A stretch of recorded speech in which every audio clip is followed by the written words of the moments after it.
Hello my lovelies, today let's make a marble cake. This cake is perfect with a hot cup of tea, so let's get started.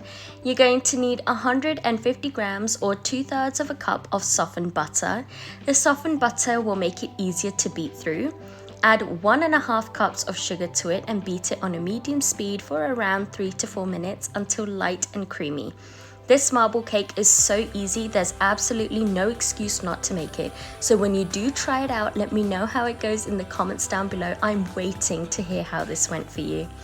Once the butter and the sugar are light and creamy, you want to add 4 eggs to the mixture. Make sure the eggs are at room temperature and add them one at a time and beat well after every addition so that you get a smooth mixture and it doesn't curdle.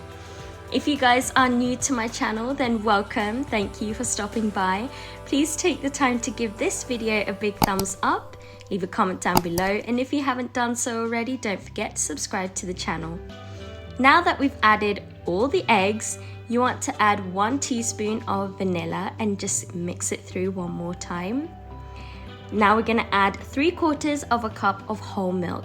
This can be substituted for sour cream or even semi-skim milk. Just mix it until smooth.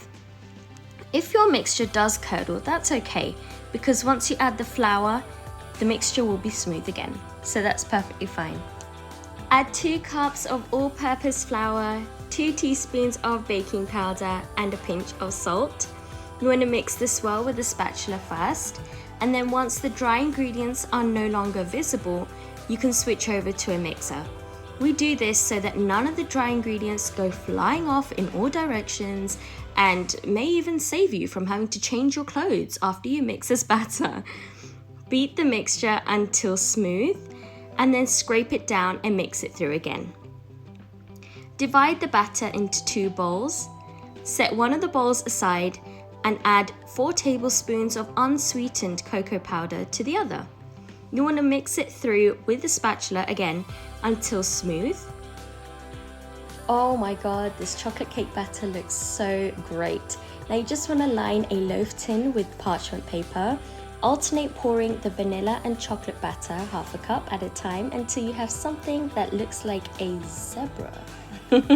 Just give it a little shake to settle the batter and then run a toothpick through it to create some swirls. But don't get too excited and mess it up.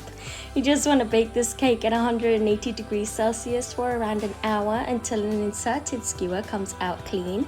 The cake should look something like this. Allow it to cool and slice and serve. Thank you for watching everyone. I hope you liked this video. Don't forget to give it a big thumbs up, leave a comment down below, and if you haven't done so already, don't forget to subscribe to the channel. Much love and have a good one. Bye!